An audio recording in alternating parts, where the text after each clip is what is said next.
নমস্কার। প্রাণারামের মাধ্যমে সম্প্রচারিত ভারত কথার গ্রন্থি মোচনের 621তম পর্বে আপনাদের সবাইকে জানাই সাদর সম্ভাষণ। মহামতি অনন্তলালের পরম আশীর্বাদে আমরা শুনে চলেছি পূর্ণ ভারত কথা। আমরা ভারত কথায় উপস্থিত রয়েছি ভীষ্ম পর্বের অন্তর্গত শ্রীমদ্ ভগবদ গীতার ত্রয়োদশ অধ্যায় ক্ষেত্র ক্ষেত্রজ্ঞ বিভাগ যোগের তৃতীয় পর্বে। আমরা গত পর্বে শুনেছি যে সেই পরমের কথা আমরা শুনেছি, তার কথা শুনেছি যিনি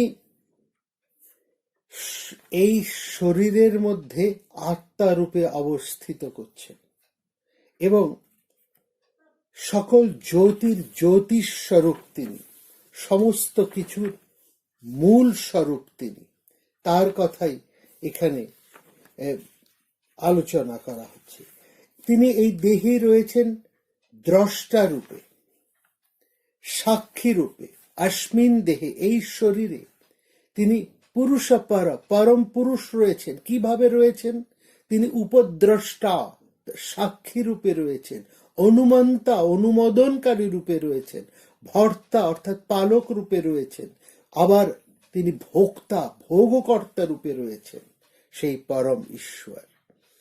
এখানে আমাদের দেহের মধ্যে আমাদের যে সত্তা, তার পরিচয় তিনি এখানে দিচ্ছেন। আসঙ্গা আয়ং পুরুষ, এই পুরুষ অনাসক্ত। আমরা আসক্ত, কিন্তু এই পুরুষ অনাসক্ত। তিনি কিভাবে রয়েছেন? এই আমাদের এই সত্তার ভেতরে, এই দেহের ভেতরে তিনি রয়েছেন সাক্ষী রূপে, দ্রষ্টা রূপে, অনুমন্তা রূপে, অনুমোদন রূপে, ভর্তা রূপে, ভোক্তা রূপে, সেই পরম মহেশ্বর। এইভাবে এই পুরুষকে যিনি জানেন, যাইব ব্যক্তি পুরুষ, এই পুরুষকে যিনি জানেন, প্রকৃতিং চ গুণৈ সহ, এবং সত্য রজ তম গুণ বিশিষ্ট এই প্রকৃতিকে যিনি জানেন, তিনি তার আর জন্মান না। তার জীবনধারা যেমনই হোক, তার আর জন্ম মৃত্যুর মধ্যে আবর্তন করতে হয় না, কারণ তিনি পরম সত্যকে উপলব্ধি করতে পেরেছেন। এবং এটাই হচ্ছে যথার্থ জানা, সঠিকভাবে জানা। এই জানাটা কেমন ভাবে জানা যায়? এই পরম সত্যকে আমরা কিভাবে জানতে পারি, ধরতে পারি, উপলব্ধি করতে পারি, তারই কথা তিনি বলছেন কচ্চিৎ, কেউ কেউ পশ্যন্তি, এই সত্যকে উপলব্ধি করেন। কিভাবে? ধ্যানের মাধ্যমে সমস্ত মনকে সংযত করে সেই পরম সত্যকে তারা উপলব্ধি করেন নিজের ভেতরে। তারা দর্শন, কচ্চিৎ পশ্যন্তি, কেউ কেউ তাকে দর্শন করেন এই সত্যকে ধ্যানের মাধ্যমে। কাকে দর্শন করে? আত্মানম আত্মানা, নিজের অন্তরে অবস্থিত সেই পরমকে তারা আবিষ্কার করে, এই সত্যকে উপলব্ধি করেন। আবার কেউ কেউ উপলব্ধি করেন সাংখ্য যোগের মধ্যে, সাংখ্যেন যোগেন। আবার কেউ তাকে উপলব্ধি করেন, সত্যকে জানেন কর্মযোগেন, কর্মযোগের মধ্যে দিয়ে। সত্য উপলব্ধির বিভিন্ন পথ রয়েছে। সত্য এক, কিন্তু তাকে জানার উপায় বহু। কেউ ধ্যানের মাধ্যমে, কেউ জ্ঞানের মাধ্যমে, কেউ কর্মের মাধ্যমে, আবার কেউ ভক্তির মাধ্যমে তাকে জানা। যথাভিমত ধ্যানাৎ বা, তোমার যেমন ভালো লাগে, তোমার যেমন ভাবে তাকে উপলব্ধি করতে তুমি সম্ভবপর হয় তোমার পক্ষে, যেভাবে তাকে উপলব্ধি করতে তোমার পক্ষে সহজ হয়, যে পথে চলতে তুমি সক্ষম, সেই পথেই চলো। কিন্তু তাকে তুমি জানো, সেই সত্যকে জানো, যেটা তোমার অভিমত, সেই পথে তুমি অনুসরণ করো। কিন্তু সত্য উপলব্ধি কি হচ্ছে আসল কথা, পথ আসল নয়। যে কোনো পথেই তুমি যেতে পারো, কিন্তু সেই পরমকে উপলব্ধি করো, তাকে উপলব্ধি হচ্ছে সার কথা। যারা জ্ঞানের মধ্যে, ধ্যানের মধ্যে, কর্মযোগের মধ্যে দিয়ে যেতে পারেন না, এই ধ্যান জ্ঞান এমনকি কর্মযোগের পথ তো কঠিন, সবার পক্ষে তো এটা সম্ভব নাও হতে পারে।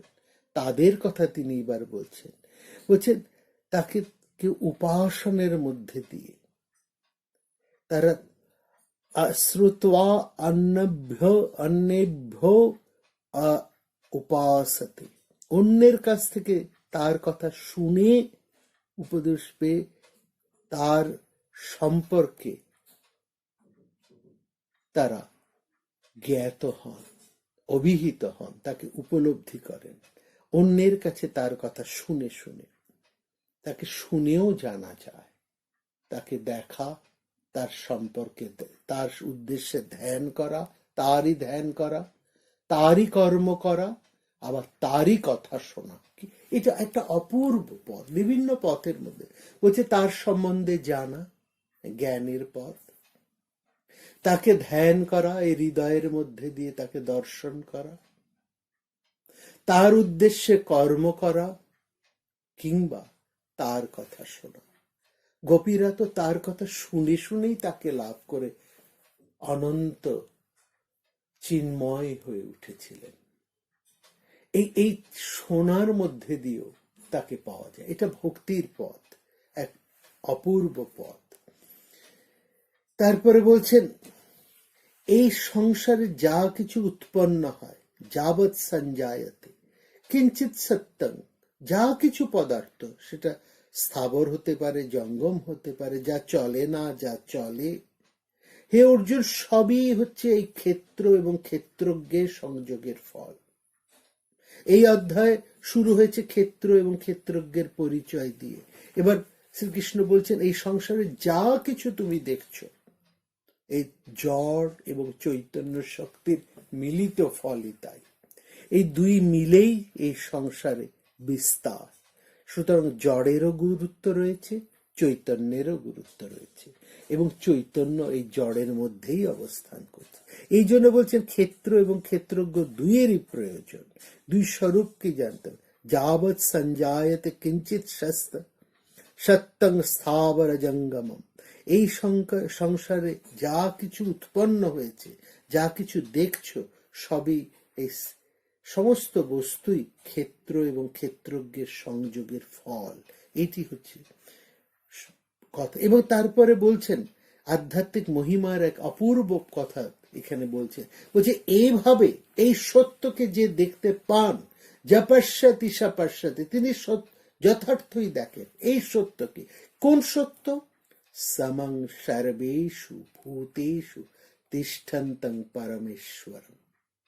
সেই পরমেশ্বর, সেই পরম, সেই পরমাত্মা সমস্ত প্রাণীর মধ্যে পূর্ণভাবে বিরাজ করছেন।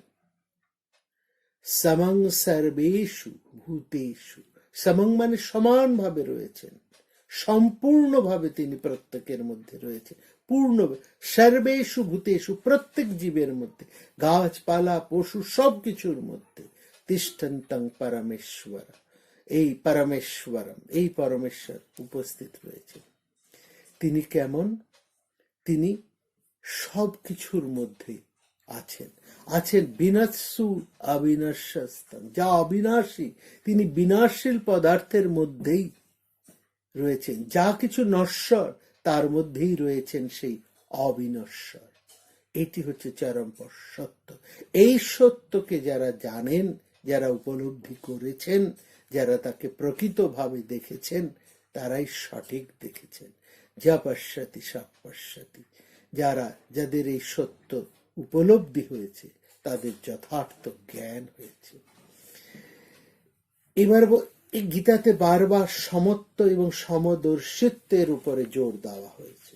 এই সমত্ব এবং সমদর্শিত্ব যদি না থাকে, তাহলে সেই মানুষ, সে যেমনই হন না কেন, তার প্রকৃত জ্ঞান হয় না, সে প্রকৃত মানুষ হয়ে উঠতে পারে না, সে পরম সত্যকে উপলব্ধি করতে পারে না। সে যা জেনেছে অর্ধেক জেনেছে, পূর্ণ তার জানা হয়। ঈশ্বরকে সর্বত্র সমানভাবে বিরাজ করছেন, যিনি সর্বভূতে সমানভাবে বিরাজ করছেন, ঈশ্বরকে সর্বত্র সমানভাবে যিনি অবস্থিত দেখেন, সেই ঈশ্বরকে সর্বত্র যিনি দেখেন, সমং পার্শ্বং, সমদৃষ্টি অর্জন করে, তা না হিনস্তি আত্মানাং আত্মানা, তিনি কখনোই নিজেকে আঘাত করতে পারেন না। তিনি নিজেকে অন্যের মধ্যে দেখেন। এখানে নিজেকে আঘাত করতে পারেন না, এই কথাটার অর্থ কি? অর্থাৎ যে মানুষ নিজেকে সবার মধ্যে দেখেন, তিনি কি করে অন্যকে আঘাত করবেন? নিজেকে আঘাত করতে পারেন না মানে অন্যকে সে যখন আঘাত করতে যায় তখনই সে দেখে তার মধ্যে সেই একই বিরাজ করছে, সে নিজেই তার মধ্যে রয়েছে। আবার যখন নিজের উপরে সে দৃষ্টিটি ফিরিয়ে নিয়ে আসে, দেখে তার মধ্যেই এই সমস্ত কিছু নির্ভর করছে। ভারী সুন্দর কথা। অর্থাৎ মাটিটি হচ্ছে আসল, সেই মাটি থেকে কুমোর নানা ঘট পট, নানা উপাদান তৈরি করছে, কিন্তু সমস্ত উপাদানের মূল সূত্র হচ্ছে কিন্তু সেই মৃত্তিকা বা মাটি, সেটি হচ্ছে পরম সত্য। এইভাবে সব কিছুর মধ্যে সেই পরম সত্যকে যিনি উপলব্ধি করেন, অর্থাৎ নিজেকেই যিনি উপলব্ধি করেন, তিনি কি করে অন্যকে আঘাত করবেন? অর্থাৎ তিনি যখন অন্যকে আঘাত করতে যান তখন দেখেন যেন তিনি নিজেকেই আঘাত করছেন। তখন তিনি আর কাউকে আঘাত করতে পারেন না, সবার সাথে একত্ব বোধ করেন। তত জাতি পরাঙ্গতি, সেই কারণেই তিনি পরম লক্ষ্যে, সেই পরমে পৌঁছে যান। এইটা হচ্ছে উপলব্ধির এক চরম উৎকর্ষ। এইটি হচ্ছে এক সর্বোচ্চ দৃষ্টিভঙ্গি। সবচাইতে সার কথা এইটি। আমরা বাইরের কিছু দেখে মানুষের মূল্যায়ন করি।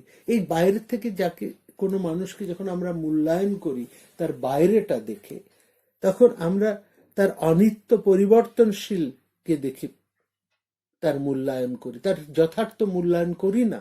কারণ সেখানে তো একটা পার্থক্য আসে, আর এই পার্থক্য থেকে আসে বিরোধ বা সংঘাত, যা আমাদের দৃষ্টিভঙ্গিকে মলিন করে দেয়, সবকিছুকে বিকৃতভাবে উপস্থাপিত করে। বৈচিত্র্য পরিবর্তন রয়েছে, কিন্তু সেই অনিত্য বৈচিত্র্যের মধ্যেই সেই নিত্য যে অবস্থান করছেন সেইটিকে আমাদের দেখতে হবে। যা কিছু পরিণামী, সেই পরিণামী, যা কিছু পরিবর্তনশীল, সেই সমস্ত পরিবর্তনশীল বস্তুর মধ্যেই সেই অপরিবর্তনীয় পরিণামই কিন্তু অবস্থান করছে। এই সত্যকে উপলব্ধি করতে হবে। এই সত্য, একটা সংসারের মধ্যে অনেক মানুষ রয়েছে, তারা প্রত্যেকেই কারো না কারোর সাথে একটা সম্বন্ধ যুক্ত, এবং প্রত্যেকের আলাদা আলাদা বৈশিষ্ট্য রয়েছে। প্রত্যেকের আলাদা বৈশিষ্ট্য থাকা সত্ত্বেও তাদের মধ্যে একটা মূল সূত্র রয়েছে যে তারা প্রত্যেকে প্রত্যেকের আত্মীয়। এই মূল সূত্রেতেই তারা কিন্তু এক সূত্রে সেখানে বাধা হয়ে রয়েছে। এই দৃষ্টি হচ্ছে সর্বোচ্চ দৃষ্টি, এই মানসিকতাই হচ্ছে সর্বোচ্চ মানসিকতা। এটি হচ্ছে ভারতবর্ষের আধ্যাত্মিক দৃষ্টি। এবং যিনি সত্য দ্রষ্টা, তিনি চারপাশের বিভিন্ন বস্তুকে কিভাবে দেখেন? তিনি দেখেন যে এই জগতের সব কাজ এই প্রকৃতির দ্বারা নিয়ন্ত্রিত হচ্ছে, আত্মা নয়। আত্মা হচ্ছে নিষ্ক্রিয়, তিনি কোনো কিছু কাজ করেন না। আত্মা চৈতন্য রূপে, জ্যোতি রূপে রয়েছে। তাহলে তার পরিচয় যদি সে আত্মাই হয়, তার স্বরূপতা একজন মানুষ যদি সেই আত্মাই হন, তাহলে চারপাশের যা কিছু পরিবর্তনশীল, তার দেহের যা পরিবর্তন, তাতে তো তার দুঃখ পাওয়ার কিছু নেই, কারণ তখন সে অনাসক্ত হয়ে ওঠে সেই পরম সত্যকে উপলব্ধি করে। এখানে তারপরে বলছেন, এই সংসারের মধ্যে যে কখনই একজন উপলব্ধি করেন যে এই সংসারে যা কিছু, যত কিছু বৈচিত্র্যময় পদার্থ, যত রূপ রস ভাব অবস্থান করছেন, বর্ণ ছন্দ, সব কিছুই একস্থম অনুপশ্যতি, সেই বহু সমস্ত কিছু সেই একের মধ্যে অবস্থান করছেন, সেই পরমে, সেই শুদ্ধ চৈতন্যে, সেই ব্রহ্মের মধ্যে অবস্থান করছেন। কোনো কিছু আলাদা আলাদা ভাবে যা দেখছি সেটা হচ্ছে সে একেরই বিস্তার। সে এক যেন বহু হয়েছেন, তিনি নিজেকে নানাভাবে, নানা রূপে, নানা রসে, নানা বর্ণে, ছন্দে নিজেকে তিনি বিস্তার করেছেন, ফুটিয়ে চলেছেন। আদতে সমস্ত কিছুই কিন্তু এক, এই একইরই অংশ, সবই এক, শাশ্বত এক। তাহলে কিন্তু যিনি এইভাবে দেখেন, যার এই উপলব্ধি হয়, তখন তিনি নিজেই কিন্তু ব্রহ্মস্বরূপ হয়ে যান। আনন্দের সাগরে যে ডুব দেয়, সে আনন্দময় হয়ে ওঠে। তখন তার আলাদা আর কোনো সত্তা থাকে না। অর্থাৎ এই বিশ্ব অবিনাশী ব্রহ্ম ছাড়া আর কিছু নয়। এই সত্যকে যিনি জানেন, তিনি নিজেও স্বরূপিত সে ব্রহ্ম হয়ে যান। এই হচ্ছে মূল কথা এখানে যা তিনি বলতে চাইছেন। কারণ আমাদের শরীরের মধ্যে অবস্থান করে সে আত্মা কিন্তু কোনো কিছুই করেন না, কোনো কিছুতেই তিনি লিপ্ত হন না। আত্মা নির্লিপ্ত, কোনো কিছুর দ্বারাই তিনি রঞ্জিত হন না। তিনি আকাশের মতন। আকাশ যেমন কোনো কিছুর দ্বারা কলুষিত হয় না। যেমন ধরুন একটা বদ্ধ ঘরের মধ্যে ভেতরে আকাশ, কিন্তু দরজা জানালা সমস্ত বন্ধ থাকার ফলে ওই ঘরের মধ্যে একটা গুমোট গন্ধ হয়ে গেছে। যেই মুহূর্তে আমরা দরজা জানালা খুলে দেব, সেই মুহূর্তে আবার সব স্বাভাবিক হয়ে যাবে। তাহলে কথাটা কি, তাৎপর্যটা কি? তাৎপর্য হলো আমরা যখন বদ্ধ হই, আমরা যখন মোহগ্রস্ত হই, আমরা যখন প্রকৃতির দ্বারা পরিচালিত হই, সত্যতম রজের অধীন হই, এই পৃথিবীর সমস্ত কিছুর সঙ্গে আমরা যখন আসক্ত হয়ে পড়ি, লিপ্ত হয়ে পড়ি, তখনই আমাদের মধ্যে কলুষতা, তখনই আমাদের মধ্যে যা কিছু অশুভ, যা কিছু কলুষ কলমশ, সব এসে বাধা পড়ে। যেই আমরা নিজেদেরকে উন্মুক্ত করে দিই, বন্ধনহীন হয়ে যাই যখন আমরা, তখনই আমরা আবার সেই শুদ্ধ, স্বচ্ছ, নির্মল হয়ে উঠি। তখন আমরা মুক্ত হয়ে যাই। অর্থাৎ এইটি হচ্ছে এক অপূর্ব ভাব। অর্থাৎ একজন পাপী, এবার এখানে আরেকটি কথা এখানে বলা হচ্ছে, বলছে একজন পাপী, এই আলোচনার মধ্যে বলছে একজন যে পাপী, তার আত্মা কিন্তু পাপী নয়, কারণ আত্মা তো তার কর্মের দ্বারা লিপ্ত নন। সেই জন্য বলা হয় তুমি পাপকে ঘৃণা করো, পাপীকে ঘৃণা করো না। কারণ সে পাপীর মধ্যে তো, পাপী তো ওই দেহ নয়, ওই শরীর নয়, তার মধ্যেও সে শুদ্ধ মুক্ত নিত্য আত্মা, আনন্দময় সত্তা বিরাজ করছে, সেই একই বিরাজ করছে। তাকে তুমি কি করে ঘৃণা করবে? কিন্তু তার কাজটি, পাপ কর্মটিকে আমরা ঘৃণা করবো, সেই কাজটা আমরা করব না, সেই কাজে আমরা লিপ্ত হব না। কিন্তু তা বলে যিনি পাপী, তাকে আমরা দূরে ঠেলে রাখবো না। এইটি হচ্ছে সবচেয়ে কথা। অর্থাৎ আমাদের স্বরূপ হচ্ছে নিত্য শুদ্ধ, চিরপবিত্র, নিত্য বুদ্ধ, চির জাগ্রত এবং নিত্য মুক্ত, অর্থাৎ চির স্বাধীন। এই যে অবরুদ্ধ জ্যোতি বা দিব্য দ্যুতি আমাদের মধ্যে প্রচ্ছন্ন রয়েছে, তাকে আমাদের প্রকাশ ঘটাতে হবে। এই জ্যোতি প্রকাশই হচ্ছে ধর্ম জীবনের সব তপস্যা, সর্বরকম প্রচেষ্টা। সাংসারিক জীবনের তাই লক্ষ্য। এই সাংসারিক জীবনে একজন মানুষ প্রকাশিত হতে চান, সব মানুষ মাত্রই প্রকাশ হতে চায়, কিন্তু কিভাবে প্রকাশিত সে হবে সে উপায় সে জানে না। প্রত্যেক মানুষই আনন্দিত হতে চায়, কিন্তু কিভাবে সে আনন্দকে লাভ করবে সে উপায় জানে না।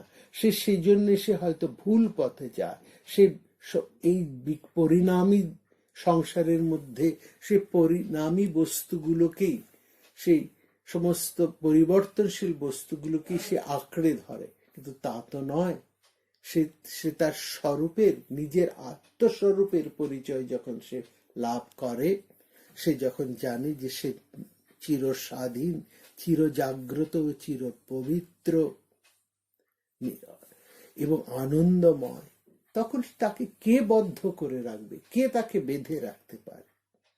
এবারে ঠিক সেরকম এই কথাই বলছেন, সূক্ষ্মতা বসুত সর্বব্যাপী আকাশ যেমন লিপ্ত হয় না, তেমনি আত্মা ও দেহের সর্বত্র অবস্থিত থেকে লিপ্ত হন না। এই পরম কথাটি এখানে সেখানে বলছে এই আত্মাকে কেউ মলিন করতে পারে না। এইখানেই আমরা প্রত্যেকে উদ্ধার পেতে পারি, কারণ আমাদের প্রকৃত স্বরূপ কখনো নষ্ট হয় না, কখনো তা মলিন হয় না। হ্যাঁ, আমরা প্রকৃত স্বরূপকে ভুলে আছি, আমরা আমাদের পরিচয়টা আমরা জানি না। একজন রাজপুত্র সে যদি নিজের পরিচয় না জেনে সে সাধারণ কিছু ভিখিরি মানুষের সঙ্গে হয়তো সে ঘোরাফেরা করছে, তখন সে জানে না তার নিজের পরিচয়, সে জানে না যে সে রাজার ছেলে, সে ভিখিরিদের সঙ্গে আছে, সেও ভিক্ষে করে বেড়াচ্ছে, সে যা পায় সেভাবেই সে তার দিন কাটাচ্ছে। একদিন সে যখন নিজের পরিচয় জানতে পারে যে সে ভিখিরির ছেলে নয়, সে রাজার ছেলে, সেদিন কি আর সে মলিন থাকবে? সেদিন কি সে আর ভিক্ষে পাত্র নিয়ে বেরোবে ভিক্ষে করতে? সে নিজের স্বরূপকে সে সেদিন জানতে পারবে। সে সেদিন আর ক্ষুদ্র গণ্ডিতে নিজেকে আবদ্ধ রাখবে না, সে বিরাটের স্পর্শে বিরাট হয়ে উঠবে। এইটি হচ্ছে অন্তর্নিহিত, এটি পরম সত্য যে অন্তর্নিহিত দেবত্বকে বিকশিত করাটাই হচ্ছে একমাত্র মানুষের সাধনা। অর্থাৎ আমাদের অন্তরের মধ্যে যে পরম দেবত্ব অবস্থান করছেন, আমাদের যে পরম স্বরূপ যা আনন্দময়,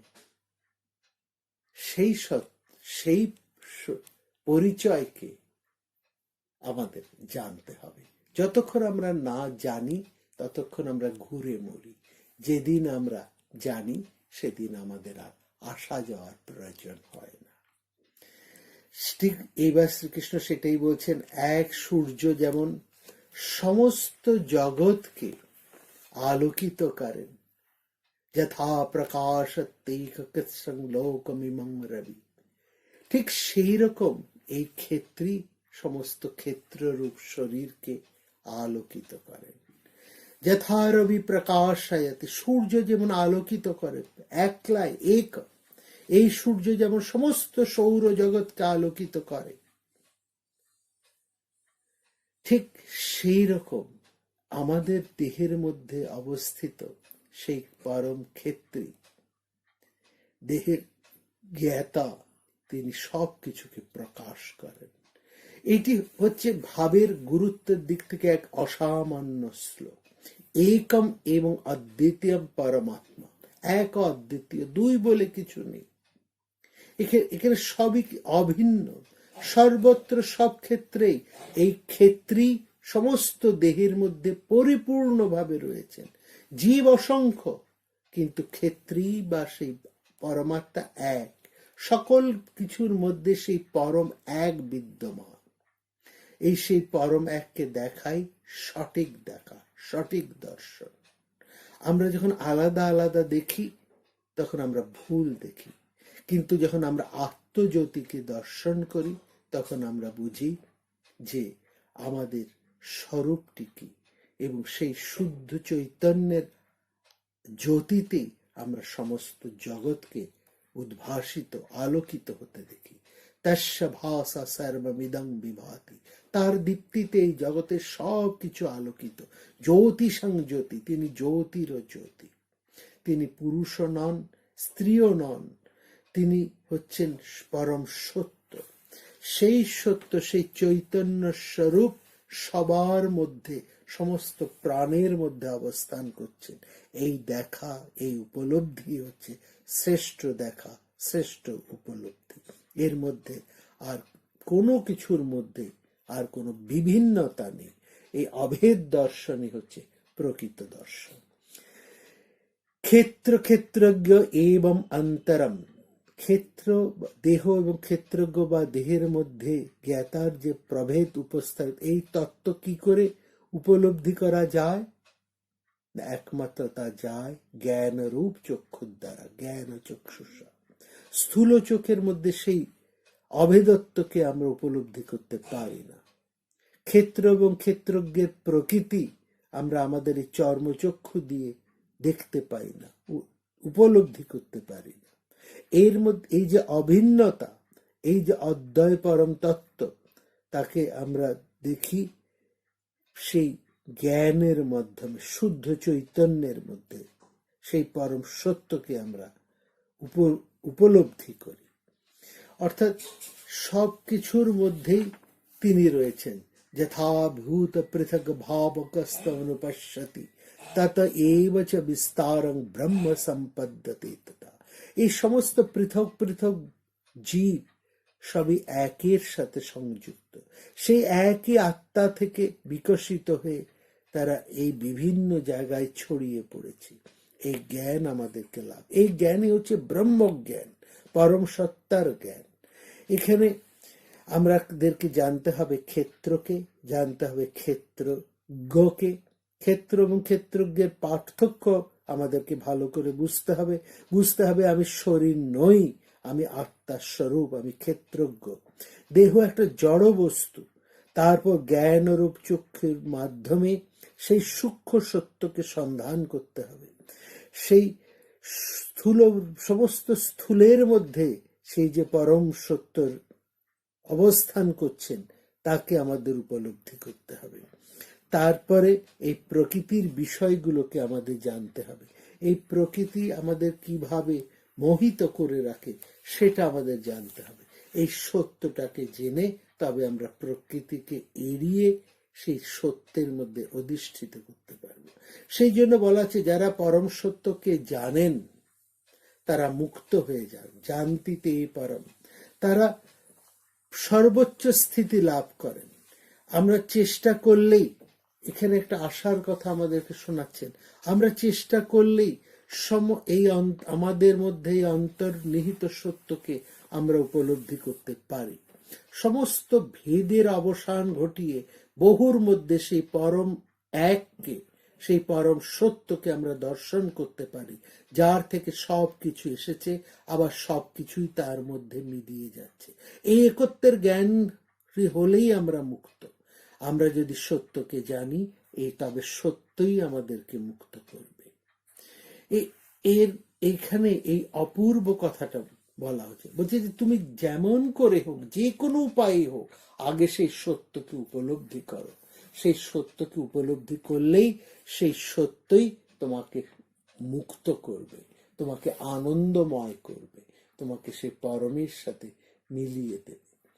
এইটি হচ্ছে এইভাবেই আমাদের চিনতে হবে প্রকৃত তত্ত্ব আর পুরুষত্ব। যা কিছু ক্রিয়া চলছে, যা কিছু পরিণত হচ্ছে, তা করছে প্রকৃতি। কর্তৃত্ব রয়েছে সেই প্রকৃতির মধ্যে। আর এই পরিণামজনিত সুখ দুঃখের অনুভব কর্তা, এই সবের ভোক্তা হয়ে রয়েছেন পুরুষ। ভোক্তৃত্ব তাই পুরুষের, কর্তৃত্ব রয়েছে প্রকৃতির হাতে, আর ভোক্তৃত্ব রয়েছে পুরুষের মধ্যে। বুঝতে হবে যা কিছু কর্তৃত্ব সে কার, যা কিছু কে ঘটাচ্ছে, সে আমার প্রকৃতি। এই জন্য একদিকে প্রকৃতির পরিণামের ধারা চলেছে, এবং প্রকৃতিকে বোধ রূপে উপলব্ধি যিনি করছেন তিনি সেই দ্রষ্টা রূপে রয়েছেন। সবকিছুকে নির্নিমেষ নয়নে দেখে যাচ্ছেন তিনি সাংখ্য দর্শনে এক অপূর্ব ভাবে এখানে বোঝানো হচ্ছেন। তিনি অন্ধ, প্রকৃতি অন্ধ, সে চোখে দেখে না, তার শুধু ক্রিয়া শক্তি আছে, সে চলে। আর যে পুরুষ, তিনি স্থির, তিনি চলতে পারেন না, তিনি পরম দ্রষ্টা, তিনি শুধু দেখেন। এই দুনিয়াটা এই দুজনের কারবার। অন্ধের কাঁধে পঙ্গু চড়ে অচেতন প্রকৃতির উপর অধিষ্ঠিত হয়েছেন সচেতন পুরুষ। এদেরকে আলাদা করে দেখতে হবে, জানতে হবে। কিন্তু তাকে দেখার বা জানার উপায় কি, সে কথাটা এই অধ্যায়তে জানাচ্ছেন। ধ্যানের দ্বারা দেখতে পারো, সাংখ্য যোগের দ্বারা দেখতে পারো, জ্ঞানের দ্বারা দেখতে পারো, কর্মযোগের মাধ্যমে দেখতে পারো। কিন্তু যারা এইসবের মধ্যে দিয়ে দেখতে পারে না, তাকে তখন দেখতে হবে উপাসনার মধ্যে দিয়ে, অন্যের কথা শুনে তার প্রতি অনুরাগ বাড়িয়ে ভক্তির মাধ্যমে তাকে জানতে হবে। যে উপায় অবলম্বন করো না কেন, যতক্ষণ না তাকে উপলব্ধি করতে পারছো, এই সত্যকে জানতে পারছো, অনুভব করতে পারছো, ততক্ষণ মুক্তি নেই। এই বোধ স্বরূপ যতক্ষণ না এসে দাঁড়াতে পারছে, ততক্ষণ আমাদের নিস্তার নেই। এই চরম রূপটি আমাদেরকে বলছে। এই তিষ্ঠত্বম, সমং সর্বেষু ভূতেষু তিষ্ঠন্তং পরমেশ্বর। এই যে তিষ্ঠন্তং কথাটার ব্যঞ্জনাকে দেখুন, যিনি উপলব্ধি করতে পারেন তিনি তার স্বরূপের মহিমা জানতে পারেন। তিষ্ঠন্তং মানে তিনি শুধু আছেন মাত্র, তিনি অবস্থান করছেন। অস্থিতি ব্রুবতন্নত্র কথং তদুপলভ্যতে। তারকে আমি কি করে বলবো? যম বলছেন নচিকেতাকে, কঠোর উপনিষদে আমরা বলছেন তিনি আছেন, তার কোনো রূপান্তর নাই, তিনি রয়েছেন। সমং সর্বেষু ভূতেষু, সমস্ত ভূতের মধ্যে সমভাবে সমানভাবে তিনি রয়েছেন। ভূত মানে ভবতি, হচ্ছে, নিরন্তর যার রূপান্তর করছে। আর এই রূপান্তরের মধ্যে যিনি সমানভাবে অবস্থিত তিনি কিন্তু অবিনাশী।